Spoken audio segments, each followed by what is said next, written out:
Un mediu modern și elegant. Sofia Mendes, 35, o executivă impecabil îmbrăcată, merge pe coridoare cu pași hotărâți. Prezența ei este remarcată, dar ea nu caută atenție. Rafael, coleg arogant, șoptind către alții. Uite regina de gheață. Pun pariu că nici nu zâmbește în oglindă. Sofia aude, dar nu reacționează imediat. Se oprește, se întoarce încet și menține contact vizual direct cu Rafael. Sofia, voce calmă, controlată. Rafael, vrei să repeți asta privindu-mă în ochi? Liniște stânjenitoare. Rafael își abate privirea.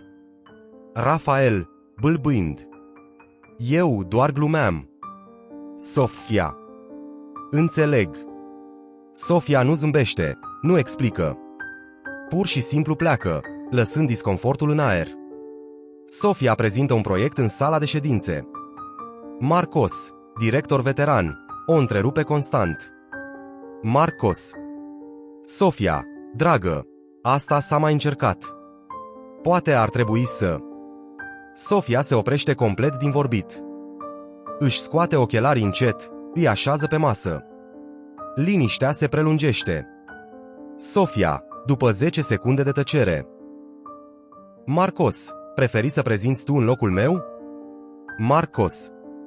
Nu, eu doar. Sofia.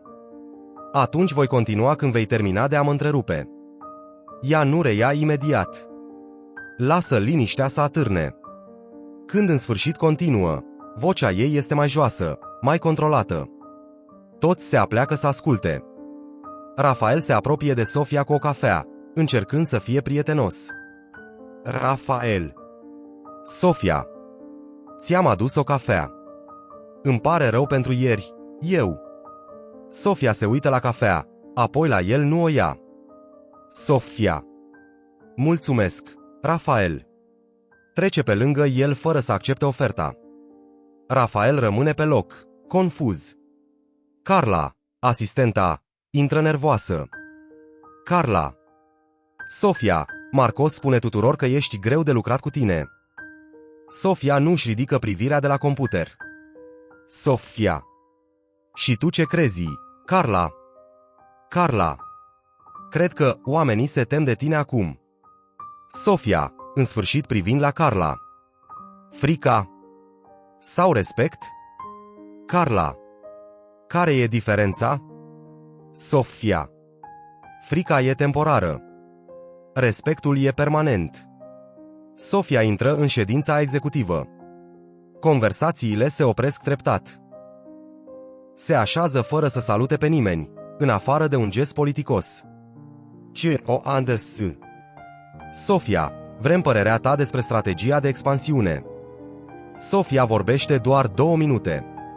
Cuvintele ei sunt precise, calculate. Când termină, liniște.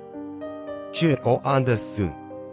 Cine are ceva de adăugat la analiza Sofiei? Nimeni nu spune nimic. Sofia sosește la petrecerea companiei, salută politicos, cere un cocktail și se poziționează strategic. Nu se amestecă activ, dar observă. Rafael, deja puțin băut, se apropie. Rafael. Sofia. Ai venit. Credeam că vei refuza. Sofia. De ce ai crezut asta? Rafael. Ah, știi tu, ești cam intensă. Sofia înclină ușor capul. Sofia. Intensă cum? Rafael, incomod. Lasă, uită, îmi pare rău. Sofia pur și simplu se întoarce și merge să vorbească cu alții, lăsându-le singur.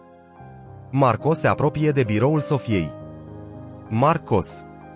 Sofia, trebuie să vorbim. Cred că am pornit cu stângul. Sofia se oprește din ceea ce făcea și îl privește direct. Sofia. Marcos, ai spus că sunt greu de lucrat cu mine. La mai multe persoane. Marcos, nervos. Eu nu am vrut să spun. Sofia. Ai vrut să spui exact asta. Și acum te simți incomod cu consecințele. Pauză. Sofia revine la muncă. Sofia, fără să ridice privirea. Nu avem nimic de discutat. Marcos. Relația profesională pe care o aveam s-a încheiat când ai ales să vorbești despre mine în loc să vorbești cu mine. Sofia merge pe coridor și observă că discuțiile se opresc când trece. Nu din ostilitate, ci dintr-un fel de reverență precaută. Julia, o nouă angajată, se apropie timid. Julia. Sofia. Pot să te întreb ceva? Sofia. Sigur. Julia.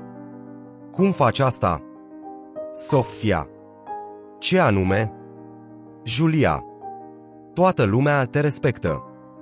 Dar tu nu țid, nu te cerți. Sofia se oprește și se întoarce către Julia. Sofia. Julia, țid la oamenii pe care îi respecti? Julia. Nu. Sofia. Și îi desconsider pe cei care te pot afecta? Julia. Nici asta.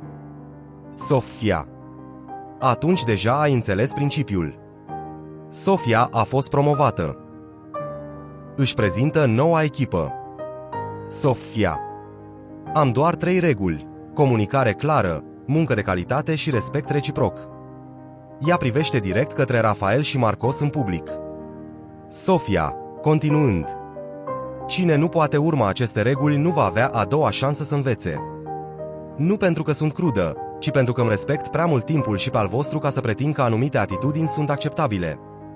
Sofia este în noul ei birou, mai mare, cu vedere la oraș. Carla intră. Carla. Sofia, Rafael a cerut o întâlnire. Vrea să-și ceară scuze formal. Sofia nu își ridică privirea de la documente. Sofia. Spune-i că îi accept scuzele, dar nu este nevoie de întâlnire. Relația profesională pe care am fi putut-o avea s-a încheiat în momentul în care a ales să mă desconsidere public. Carla. A zis că a învățat lecția. Sofia, privind în sfârșit la Carla. Carla, nu sunt profesoară. Nu sunt aici să învăț adulți despre respectul de bază. Energia mea este pentru cei care au venit deja știind valoarea ei. Sofia revine la documente. Sofia. De acum înainte, doar oamenii care au demonstrat că îmi respectă timpul vor avea acces la el.